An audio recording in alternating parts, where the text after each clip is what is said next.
Hey everybody, welcome to For Food's Sake, the podcast bringing you down-to-earth dialogues about the food on your plate and its many impacts on people and the planet. My name is Matteo De Vos, and without further ado, let's talk about food.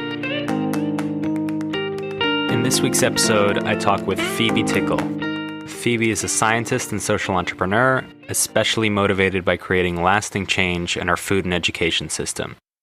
She's co-founded and catalyzed projects in reimagining and democratizing education, science communication, and in hacking the food system to connect farmers directly to people, retailers, and technology through an organization called Future Farm Lab. Now today we'll be discussing Future Farm Lab's latest collaboration in creating Our Field. Our Field is a co-op grains movement, and this year they'll be taking on 40 people on a year-long journey of co-farming a field of heritage grains with a British farmer called John. By co-investing in the farm, this community of 40 people are becoming part of the process in deciding how and which crops are grown in a field. By doing so, they're getting to reconnect with farmers by engaging with farming methods and being part of the farmer's journey, really. And that means sharing the difficult day-to-day decisions that farmers often face, the many risks they're confronted with, but also possibly the rewards. Okay, so let's get started. Phoebe, thanks so much for joining us. Thank you for having me. I'm so glad we're doing this, actually. I mean, I know we've been talking about doing this for a while and that we finally found some time together, so this is great, actually. Before we get into the kind of co-op grains movement and what that's all about, I'd like to, what I usually do is I start with you. I'd like to know a little bit more what your story is and a little bit about your journey into the food world. Sure. Yeah. So I come from a background in science. So it's actually been quite an unusual route into this area of social entrepreneurship and change making. I don't find many other scientists who end up taking this route. But so I studied natural sciences at Cambridge and finished in plant science and microbiology. And I think I've always been interested in like science in the context of society and education and later on food. Right. And so after my degree, I went and worked as a research assistant in Imperial College, London. So that was for 2 years in the field of synthetic biology and algae.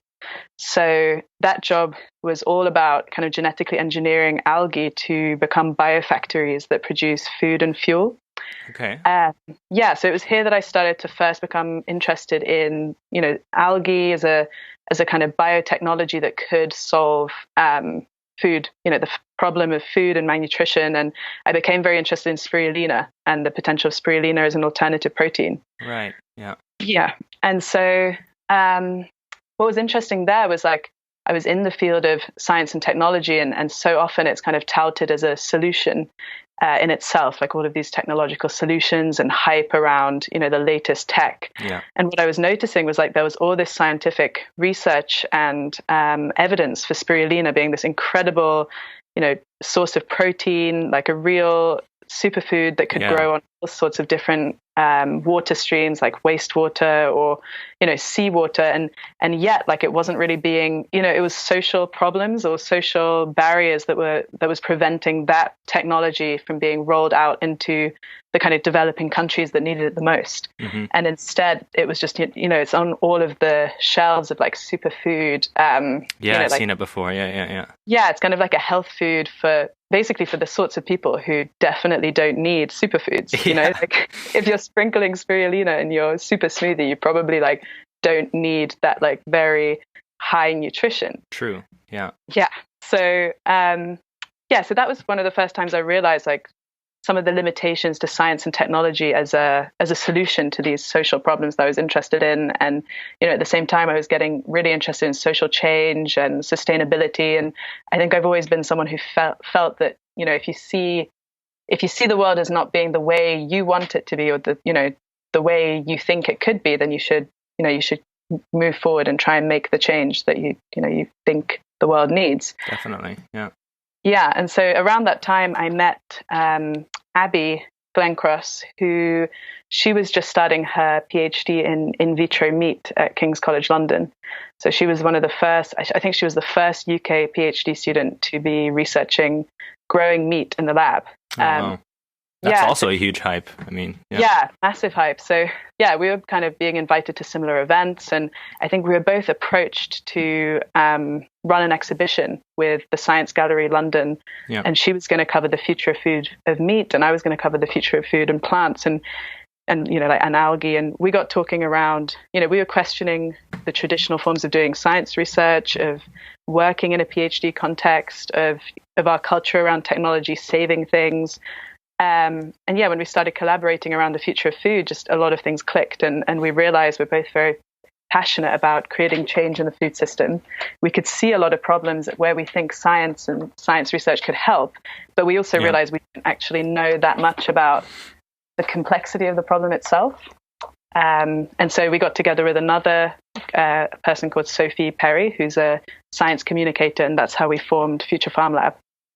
So that's the kind of route into food and Future Farm Lab, which we can also talk about.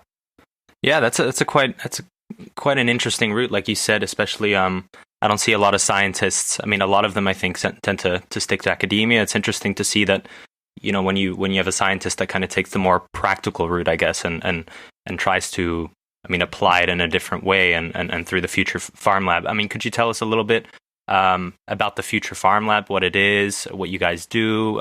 Is it just still you three, or has that expanded? Or yeah, sure.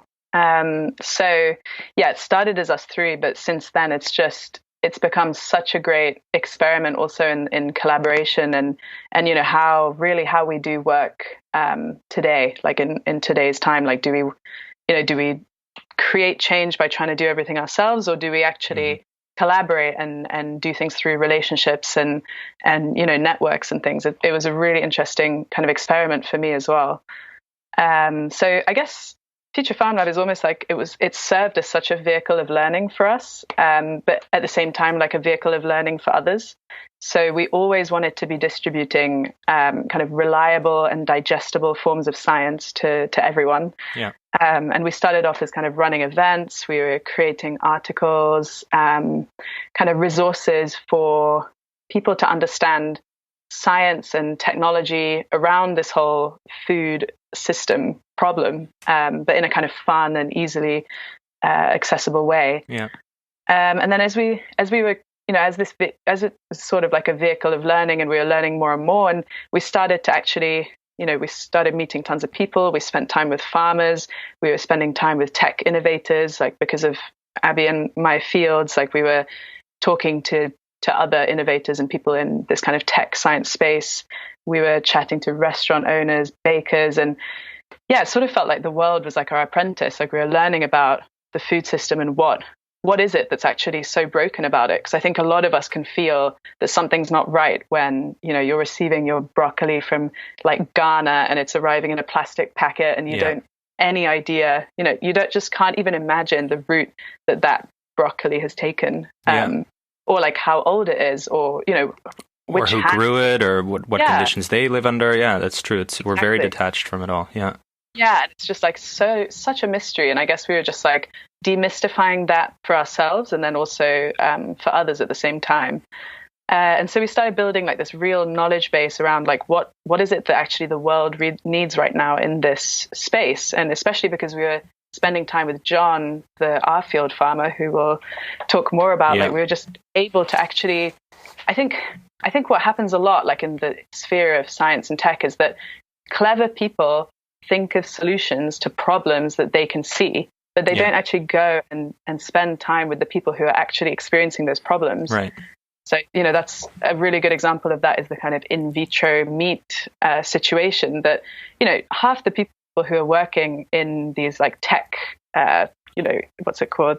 In vitro meat, and I can't remember the other word for in vitro meat. Anyway, the meat that's grown in a lab, like half the people in that industry are not. Like lab-grown meat, I guess, yeah. Yeah, lab-grown meat. Oh, cellular agriculture. That's it. That's it. So, and it's funny because it's got the word agriculture in it, but, like... has very little to do, right. Yeah, it's got very little to do with agriculture, and farmers are not part of the picture of like, if we did get lab grown meat to work and be viable economically, et cetera, like where do farmers fit into that picture? Yeah. So that's sort of like where Future Farm Lab fits in. We've been trying to connect farmers with consumers, so with people on the ground, with the public, with retailers, so with restaurants and bakeries and the more kind of retail sphere, and then also with technology and science. And that's a real passion of mine, is to work out, what does technology for good actually look like? Like, what does a technology that serves the people that need it look like? Yeah. And I mean, I'm really interested, especially in the fact that exploring this idea of bringing, I guess, farmers back into the conversation, because I'm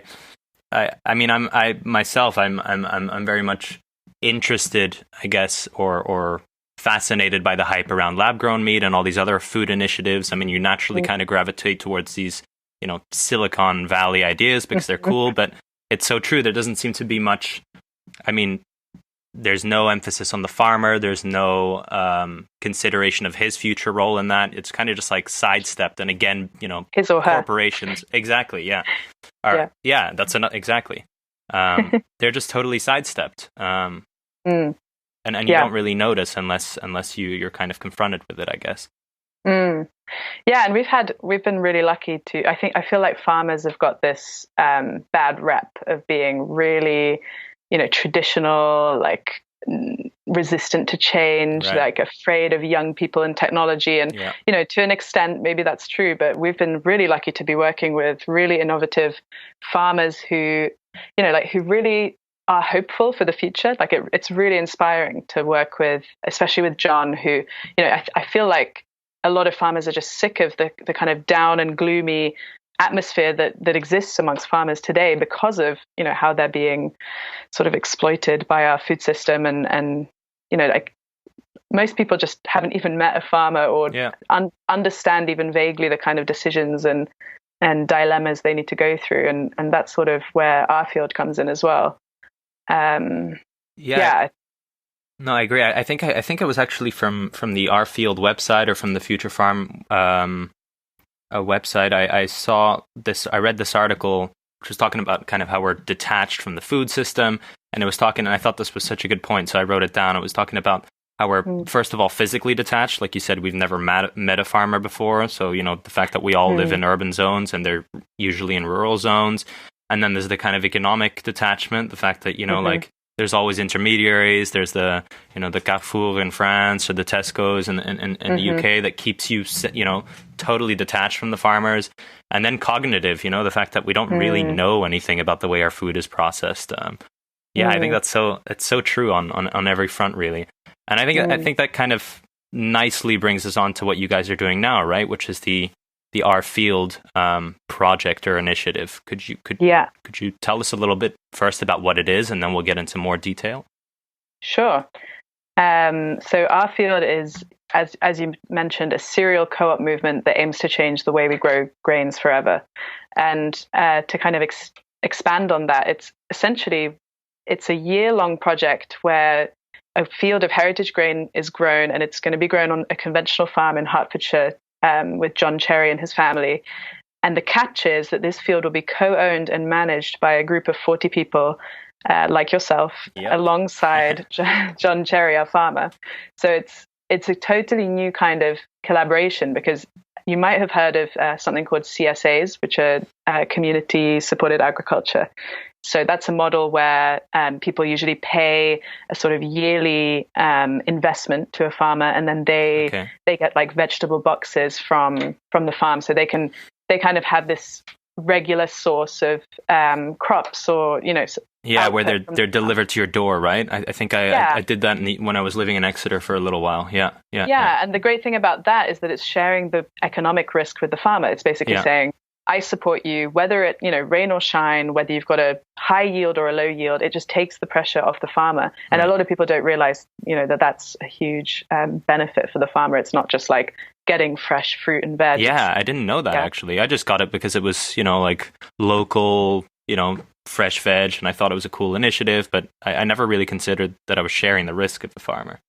Yeah. And it's, well, essentially you were basically entering an agreement where like you're paying that farmer without knowing for sure that you'll get what you'll get throughout the year. So maybe there's like a disease that wipes out all the courgettes, and you just won't get any courgettes. And that sort of unpredictability of farming can be highly stressful for a farmer. But in these sort of relationships that you can build, in these social bonds and community support that we can create, then the farmer is actually quite alleviated of a lot of stress and can actually get to what they love doing, which is, farming and not worrying about how to make a profit, which I think farming is basically it's kind of being squeezed into like a business, basically. Like a lot of farmers we talk to and we ask them, about stewarding the land and looking after the soil. And there are some farmers who just scoff. It's like, no, that's not what farming is about. Like, I'm not tending the soil. I'm not a steward of the land. I'm running a business. Yeah. I think we tend to have this romantic vision maybe of what a farmer is, but that's not necessarily the case. But just before we get into more detail about that, could you explain what heritage grains are for the listeners out there who don't know what that is exactly, including myself, really? Okay, so I guess the best way to explain heritage grain is to compare it to kind of mass-produced grain. And I guess a lot of people will know that over the last, since the agricultural revolution, and I'm not very hot on my history, but I think that was about 10,000 years ago. We'll take your word for it. I don't know either. Yeah, we'll just go with that. Yeah. We've been selecting strains of grain and especially wheat, just like basically for yield and for things like height and ease of farming. So basically to fit wheat and grains into our agricultural economy, they've been selected not for things like nutrition and protein content and diversity. It's been selected basically to fit this agricultural economy, which we just mentioned, farming has become. And essentially in that process, we have actually been selecting out things like diversity. So, we have a huge kind of monoculture culture of our food and crops and of grains. And heritage grains have got, there's more and more research coming out now that these ancient grains like einkorn and like quinoa, like a lot of people will have heard of quinoa and triticale, and there's lots of spelt. They have much higher nutritional contents and proteins, and actually there seems to be a link between modern wheat and gluten intolerance. Which is really interesting. That's super interesting. Yeah, that a lot of people think, I don't know what people think. They might think that there's just that the diet of gluten has gone up, but it hasn't really. Like, people aren't eating more bread or gluten than they did before, but the levels of gluten in our wheat have seemed to rise over the years. And more white flour, for example, the kind of whiter your bread, the quicker you're dead idea. Yeah, exactly. I guess so. That's a nice way to remember it. Yeah. And also, so heritage grains also have huge benefits for the soil. So they have, because they haven't been selected for, ease of farming, they actually have like deeper root systems, for example. They, they're I guess just on a basic level, they're more diverse. Like, they haven't been selected for disease resistance and all of these selection pressures that basically funnel our grains and crops into like this monoculture, perfectly easy to farm, but actually not very nutritious crop.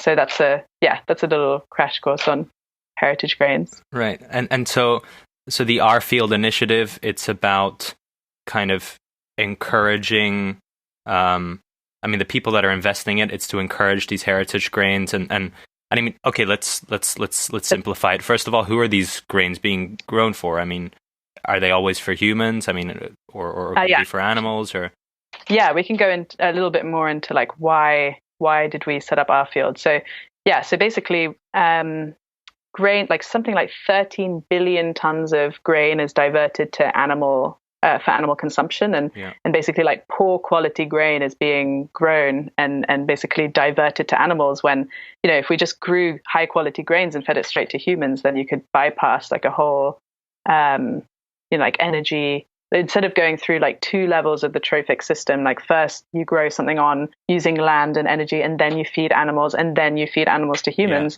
you could actually like invest in high quality, diverse grains and cut out that step. And so I guess the main aims of our field are, as we've talked about, connecting people to their food, like connecting them back like physically to their food, but also emotionally and economically, because, by investing economically, suddenly you have an emotional tie to what's going to happen to this grain that's being grown in this field. Plus physically, we're organizing visits to the farm, events where people can actually come and visit, come and meet a farmer, debate, discuss, learn about the farming process during the experience. We're also, we want to share the farmer's risk. So by sharing the farmer's risk and kind of giving them access to this community of inspired and interested people, we're hoping that this will allow them and encourage them to experiment with less intensive practices and, things like more diverse grains, which normally under the normal kind of financial margins of farming, you wouldn't really have the ability to set a field aside to kind of experiment or you wouldn't play. have that luxury, I guess. You'd just be trying to break even. Exactly. So suddenly you've got one field that's being sponsored almost by a group of people. And, also for the farmer, like I think farming, well, it's known that farming can be quite isolated and lonely work. And often farmers won't ever come into conversation with the people who end up buying their grains or their food. And actually something I learned during this process is, let's say John Cherry is growing some sort of, he's growing his grain and he's using, specially used agroecological, environmentally friendly techniques or well, we can go on and talk about no-till agriculture as well. But let's say he decides to go totally organic, but he hasn't got his organic certification. At the end of that, he will send his grain to a mill which processes tons and tons of grain from all sorts of different sources. So his grain just gets like lumped together with masses of other people's grain. And so it's almost like, what's the point of, unless you go on to get that organic certification, which in itself is very difficult, takes 3 years, takes money, it's a tough route. Like there's very little incentive for farmers to just like experiment or try alternative methods, like more agroecological methods. Yeah, so there's just a lot of little details that we have no idea about on this side of the food chain, and which have been really interesting to get an insight into the barriers to growing food in a way that's actually kind to our soil and to our health. Yeah, no, that's so interesting. I had no idea that I mean, if I were to want to, if I'd want to buy John's grains, I wouldn't be able to necessarily. I mean, because it just gets put in a big mixer and everything's kind of put together. And that's something that comes down to things like infrastructure as well. That mills are not there are not many small mills. Like they're often it's not like very many farmers have their own mills, for example, although that's something that's slowly changing, and that's also exciting. No, I mean, of course, since I'm co-investing in this, I think it'd be interesting now if we maybe went through it step by step of what it would mean, I guess, to co-invest in one of these farms. I mean, what kind of decisions would you take as a co-investor, and in what kind of concrete ways? And we can, talk about John here as well. We keep referring to John, who's John. In what kind of ways we help John the farmer? So I guess the first question would be, I mean, I've signed up, I've paid the deposit. What happens? I mean, run me through this. And just before jumping into the details, I guess a good thing just to point out is during this year of co-investment, and the co-investment is £200, £150 of which is a direct investment in the field, and £50 goes towards overheads of events and engagement during the year. And so during that time, co-investors will firstly be making decisions alongside the farmer. So John will be presenting a series of decisions that using the social tool collaborative decision-making tool, Lumio, co-investors will be discussing the decisions and then coming to an agreement with the help of our facilitator, who is called Graham, and who also works and lives at the cherry farm. And during that time, our facilitator will also be, and so will our field team, will be sharing resources of learning. So things like papers, recommended books, news articles, and will be kind of informing the learning process during the course of these decisions, so that it's a learning experience for the investors too. So we can jump straight in to the kind of timetable. And something that's really exciting about all of this, and I think probably the part that makes me most excited, is over the course of this year, we'll be documenting the process. We'll be blogging and inviting co-investors to get involved and to blog and to share their insights and to help us create a toolkit that other people after this 1 year, can go on and run their own R fields. So it becomes a sort of franchise, almost like a model you can adopt regardless of where you are, as long as you have a group of investors, so to speak. Yeah, and things like, agree to the constitution, and, there'd be like a kind of pipeline through which someone who wants to run an R field can go through.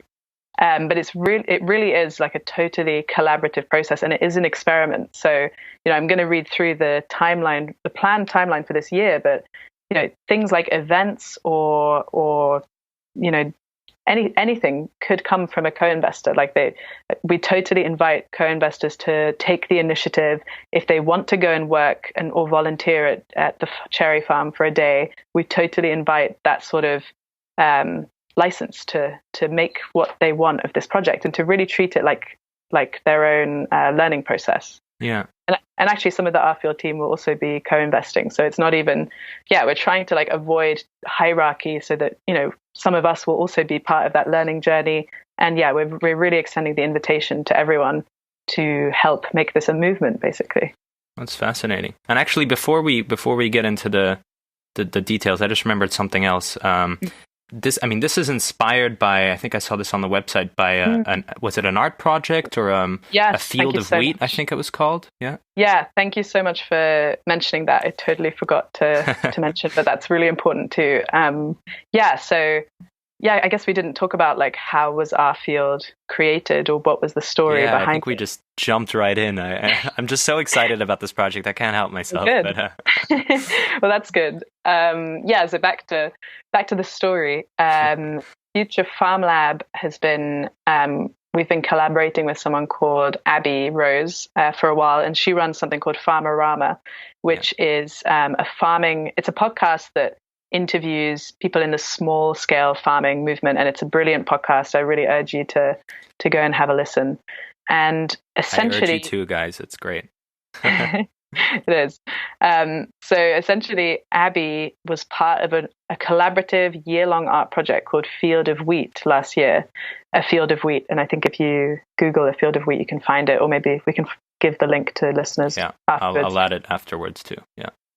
Yeah, and so essentially it was a year-long collaborative art project that involved 40 co-investors, and it basically totally inspired this project. And essentially the way it went is that co-investors joined a conventional wheat farmer. So they chose a farmer who farms in a conventional way, and it was sort of more focused around the experience of taking part in the farmers' decisions and going for beautiful events. And it was, in a way, it was more of an artistic project, but it also had obviously a really big impact. And Abby talks about the emotional impact that project had on her, really coming into contact with the stress and the difficulty of the decisions made around, for example, I'm trying to remember, there was a very difficult decision around whether to use a herbicide or a fungicide, and they were having to kind of contend with, we might lose our crop if we don't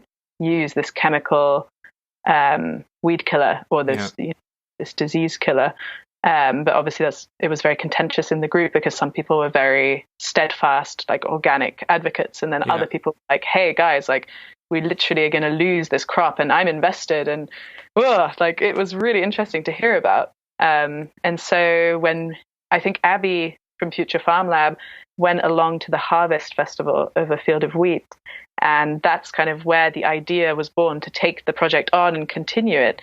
But not just continue it, but actually turn it into a positive, social movement, a movement for social change. So instead of just a single standalone year, we really felt inspired by this and felt that we wanted to create a model whereby this could spread and whereby it could really aid the transition of farmers to more agroecological practices and as well as be like a fantastic experience for the people on board.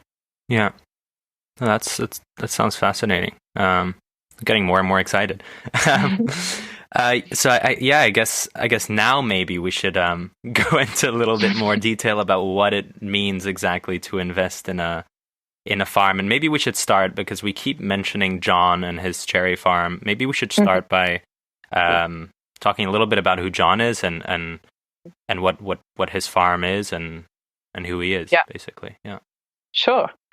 So John, I'm trying to remember all the numbers of his farm. Maybe I'll just skip the numbers. He owns a farm in Hertfordshire, and they have cattle farming, so cows, and they also grow grains, things like rye, oats, and it's a sort of holistic farm management. So they kind of mob grazing of their cows, and the really interesting thing about the farm is that it's a no-till farm. So what is no-tilling? No-till is basically farming without kind of deep disruption of the soil. So basically leaving the soil structures to be maintained, to basically preserving like the natural soil structures, and almost using a biomimicry of like letting the natural system take hold. And by not disrupting the soil, your soil has all sorts of benefits, such as better water retention. Like if there are benefits such as like not, if you're turning the soil, then you're also constantly bringing up seeds of kind of weeds to the surface. So then that forces you to have to use more chemical inputs. More pesticides, right? Exactly. So if you type in no-tilling into the internet, there's tons to read about it. But essentially it's like, it's not the same as organic. Like you can be no-till and not organic. And John is not organic, actually. He sprays his cover crops, which are a type of crop that you plant before, like as part of the rotation of crops. And so he's not actually organic. And a lot of people will be like, oh, it's not organic, then it's not agroecological, it's not kind to the environment. Right. But actually, in John's opinion, no-till agriculture has got just as much of a benefit to the soil as organic does. But it's quite a contentious issue. That's so interesting, though. Like, 'cause you would never know that. It's a very, a conventional understanding is very much organic is always better, and if you're not organic, you're immediately not environmentally friendly. And I guess the project will be great in kind of exploring these types of dilemmas too, right? I mean, it's that everything's more nuanced, that a farmer's choices aren't just between organic and not organic, that if he chooses not organic, that's not necessarily a reflection on the farmer. There's so many different things to take into consideration. But I mean, I guess John's farm then, I mean, it's not at all a conventional farm, right? It's already a very, I mean, like you said, it's holistic. Yeah, exactly. It's not conventional, and John is open to exploring other sorts of non-conventional farming too. So he's quite a open-minded farmer, which is really, really great. Yeah. And I've sat through so many conversations around no-till farming, and John actually, the cherry farm hosts a festival called Groundswell Agriculture, and it's basically like a UK festival in no-tilling. And so that was a wonderful event to go to last year. And maybe that will be part of the co-investor lineup, because it was just really fascinating to be, like usually you think of a summer festival as something with music and like interesting talks. But like it was just a really funny experience to be at this great event that was actually populated by people talking about worms and soil. Like there was literally a German woman who she literally read out poetry about worms and about like how useful worms are and how wonderful they are, and it was just quite surreal.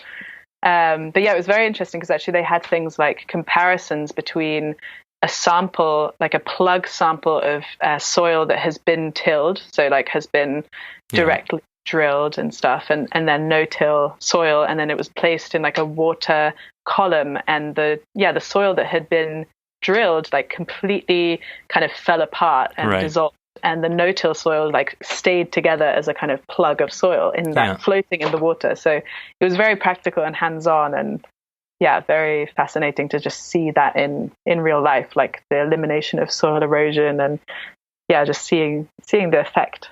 That sounds like the coolest festival ever. Yeah, who needs Glastonbury, right? Exactly. Okay, so no, I mean, I guess let's now get maybe into the actual steps. So you've decided to invest. You're convinced that this is a great idea, and by you I mean me. But what happens? Yeah, so actually a kind of event that you missed out on was our launch. So I know. The first step was this launch event that we had in King's Cross and somewhere called the Skip Garden, which was just so fantastic. It was so good to kind of really feel the enthusiasm and the excitement for the project. And that's sort of where the experience would have started for most co-investors, but not all. Am I the only one actually not in the UK, just out of interest? I think so, yeah. Cool. I think so. And at first we were going to limit it to the UK. Yeah, very special. When we talked about the possibility of running the project in France, that was really exciting. So I guess we may have made an exception. I feel honored. So good. So what was next? Yeah, so basically what's coming up next, so you haven't actually had much contact from us over the holidays because we've been busy kind of plotting and creating the timeline for the year and visiting John, and we've walked on the Arfield field, so that was very exciting. We've seen it. It's real. Cool. And so the first thing will be next week. So the third week of January, you'll be getting your kind of onboarding pack. So your kind of welcome, the prospectus, like you'll see a whole plan for the year, which is obviously subject to change because farming is like that. But and be introduced to things like the tools that you'll be using to make decisions. So Lumio, which is an online platform, kind of kickstarting the community. Lumio is like a communication platform, or like where we'll all keep in contact, or? Yeah, so Lumio is it's really amazing. So if you just look on lumio.org, it's a really great social tool that was created by some really creative people down in New Zealand. And essentially it's like an online discussion forum, which is, its aim is to distill, like there are discussion forums, and then you distill those discussions into decisions. Okay. So essentially there'll be lots of different topics, and you'll be able to post on these threads of discussion. And then when it comes to make a decision, our facilitator Graham will create a proposal, and then everybody's able to vote and give a little bit of information about why they're voting that way. And you're actually able to change your vote up to a time limit. And so that'll be, because it's all quite remotely done, that'll be the main platform. But then we'll also have in-person meetups and facilitated discussions with as many people together as possible. Okay, so with decision making, it'll be almost like a voting process, I guess, right. Yeah, exactly. So, and part of this onboarding process will be sharing information. We're getting everybody to contribute a little bio about themselves, and we'll send that round to everyone. And, we can decide to start a Facebook group or however people feel is the best way to stay in contact. So it's just about kickstarting the community. And I mean, I guess when you sign up, just to quickly detour again, but do you have to meet any criteria? I mean, I guess you were looking at people in the UK, but I'm in Paris. But I mean, in terms of do you have to know anything about grains, or do you have to? Is it predominantly just a commitment, or? Yeah, it's just the commitment. We really didn't put any criteria on it. You just have to have. We put it out there to say you have to have an excitement and a commitment to the project, and to be really fired up about this topic, so that you're willing to do the learning involved and attend the events. You have to be able to attend at least one of our events. Yeah. So that was the criteria. Okay, great. So then you've signed up, you know how the kind of online platform system works. Mm-hmm. Is the And is the first kind of, I mean, is it one of the first decisions you have to make together with John? I mean, what kind of crops you're going to grow, whether you're going to grow, I don't know, parsnips. Exactly. Or this is a grain project. Yeah, sorry. I just bought parsnips today, and I love parsnips. They're fair enough. So, what kind of grains you grow? I mean, what are your options there? Like, what kind of decisions? Yeah. So, actually, a decision has already had to be made in early January, and there's a blog post coming out about that this coming week, and that was about the method of cover crop termination. So, just to go into a bit of detail, it's the crop that has been on the field prior to us planting our chosen grain. Okay. There was a decision about whether to. Well, John is making the decision around whether to crimp it, which is like a physical disruption method using a crimping like roller. Basically, it's like just physical disruption, or spraying it off using Roundup, which is glyphosate, the kind of famous Monsanto chemical herbicide, or through getting sheep to come and graze on the field. And John has had an offer from a neighboring farmer to kind of lend him his sheep to graze the field. Yeah, so we'll be hearing about what the decision has been by John shortly. And then the next thing will be in the third week of February. I think the timing is the 18th to the 19th of February. We're organizing a farm visit for co-investors to visit the field. Okay. So that's the next thing. Yeah. So we go and visit the farm. We meet John, and and then I guess, I mean, by then, have we made any decisions? I mean, what kind of decisions? Do we already know exactly what we're growing? No, so the decision will be put out to you during that visit of which crop to grow, and you'll be given 3 options. So I think it's actually, maybe I shouldn't say, so it's a surprise. Yeah, okay. Let's keep it secret. You're given 3 options. I'd like it. It's mysterious. Then everybody's in the same playing field. Yeah. And then it's in the final week, so the week after that will be the decision of which crop people want to grow. Great. And then I mean, over the coming months, we can keep it, nice and vague if you like. But then you'll be, I guess we'll just be communicating about, I mean, certain problems or certain decisions that have to be made throughout the year. Is that how it'll? Because we're trying to follow, the farmer's journey, right? That's kind of the point, and the decisions he has to usually make. Yeah, exactly. So John will be sending out regular updates, kind of field notes from the farm, so that people are up to date, and sending photos and things. And maybe like if there's demand, we could set something up, like John does like a fortnightly webinar, or like a Skype call with as many people who can make it on the call as possible. Like it really depends on the level of engagement that people want. Right. But I mean, I think that would be great. And then so basically, Graham, who is our facilitator, will be sending out like interesting articles, like maybe posing questions that are not like formal decisions, but just like gauging opinions, so that there's more learning in between the formal decisions too. And like maybe people, like co-investors themselves, will be sharing resources, or really maybe there'll be like an area of interest of like what are the alternatives that we could use to like a chemical fertilizer, like trying to come up with like creative alternatives, because some of the options, like there will be a decision to be made, but the options are not all fixed. So if you, for example, if you did some research into like alternative fertilizers or fungicides and you put that forward, then that could end up being one of the options for like you'll see the list of decisions for the year, and one of them is like, do we want to use a fertilizer? If not, what kind of alternative do we want to use?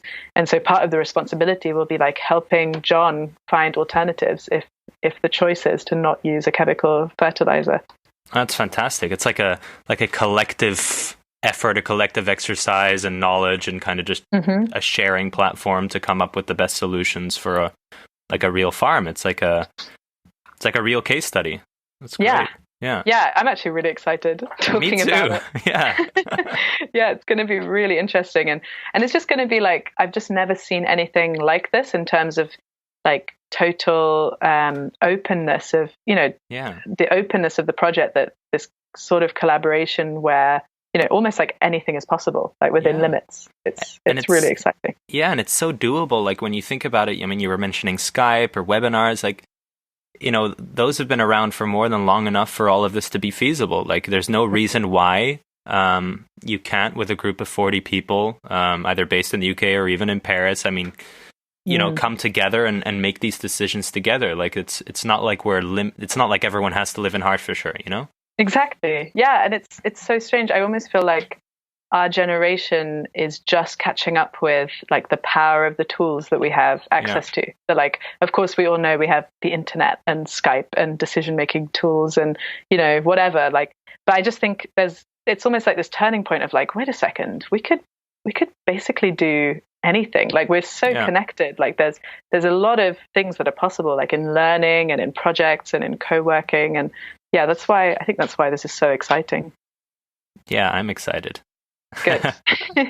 We can go through the main decisions. I think that's okay if it's I won't tell you the options because also the options aren't all available, but I could just tell you the main decisions that will be made. Tell me.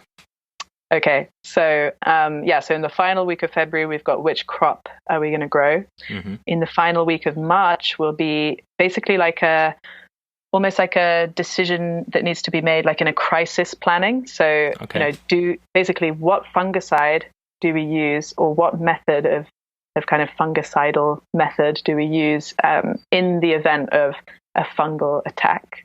A fungal attack. I just love the way. I mean, I'm sure it's terrifying when it happens, but it just sounds definitely not funny. No, sorry, I just can't help myself. Okay, so we're prepared for a fungal attack. Yeah, that's good.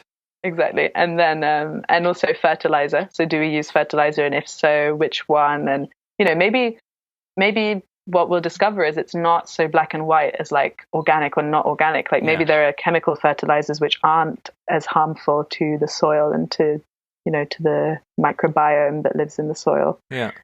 And then we've got first week of May, weed killer. That's another like crisis planning choice. And they're kind of timed with the sort of time of year that these crises often come about. Okay. In August, and from May to August, we're thinking of having some sort of event again in London. So maybe just some sort of get together or another event at the Skip Garden. Yeah. In August, we'll have a summer farm visit. So maybe we'll do like a camping visit, which will be really, really fun. Yeah, wow. And so then mid-August, we've got what do we do with the crop, which is obviously quite a big decision. Yeah. Things like, where do we want to harvest it? B, how? C, where and how do we process it? So like milling and drying and all of these things, that all depends on where we want to sell the grain, like whether we want it to go to make biscuits or bread or feed animals. Like that's quite a complex, like multi-layered decision.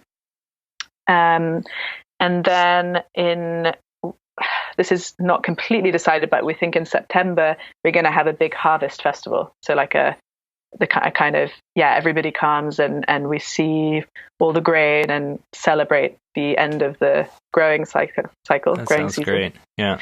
Yeah, and then sometime between September and January, we'll have the final decision, which is like, what do we do next? Like, who do we want to stay on board this? Do we want to go into a second year? We'll basically find out whether we make a return or a loss on our investments. Yeah. Just like basically including the co-investor community as much as possible and see who wants to be on board next time. Maybe there are people who want to do roles or to take on the project. And that'll be a really exciting, fertile time. Yeah. And I guess that's also a time maybe where, I mean, I'm not sure if that's too soon, but where you could have kind of offshoots from this program, have other farms that get involved with more investors. I mean, that's kind of the idea, right? That it could branch out. Yeah, exactly. And part of that will be creating a really kind of watertight blueprint and handbook to pass on to future R-fielders. Yeah. So, I am so excited. You could see my face right now. Oh, good. I'm so glad. I'm very excited. I'm really glad we got to do this call, and because it's got me very excited too. Yeah, definitely. Yeah. And I'll make sure to hop on over on the Eurostar and be involved as much as I can. Great. That's really good. Yeah. And maybe further on down the line, if you start to form a team around possible Our Fielders next year in Paris, then bring them along to the Harvest Festival. This can be my first rallying call to whoever's out there listening. I'm recruiting. Jump on board. Yeah. Nice. Okay, great. Well, I mean, I think that's all I got for now. I think we've covered quite a lot. Yeah. Do you have anything else you'd like to add, or? Just to keep in the loop, visit ourfieldproject.org or futurefarmlab.com. And feel free to get in touch if anything I've talked about interests anyone listening. Great. Phoebe, thanks so much for joining us, and I'll be talking to you soon. Thank you very much. If you want to hear more about what Phoebe's up to, not just with Future Farm Lab and the Our Field Initiative, she's also launching her very own podcast, a network called Tech for Humanity, which is all about technology and how we can best get technology and science to serve humanity. So I'll be posting the link of that in the description below too. As always, if you've enjoyed this episode and want to support it, please subscribe via iTunes. You can leave a review there and you can rate it. You can also support it by sharing it with your friends and family if you think they might find it interesting. And of course, for more content, episodes, and articles, you can visit the For Food's Sake website at www.forfoodsake.me. You can also like the For Food's Sake Facebook page, and you can follow us on Twitter. Next week, I'll be speaking with James McKinnon, the Canadian co-author of the best-selling book, The 100-Mile Diet, A Year of Local Eating. We'll be discussing the locavore diet in general, as well as his experience of adopting a local diet for 1 year that included only foods grown within 100 miles of his house in Vancouver, Canada. That's all for now, guys. Thanks for tuning in, and I'll see you next week.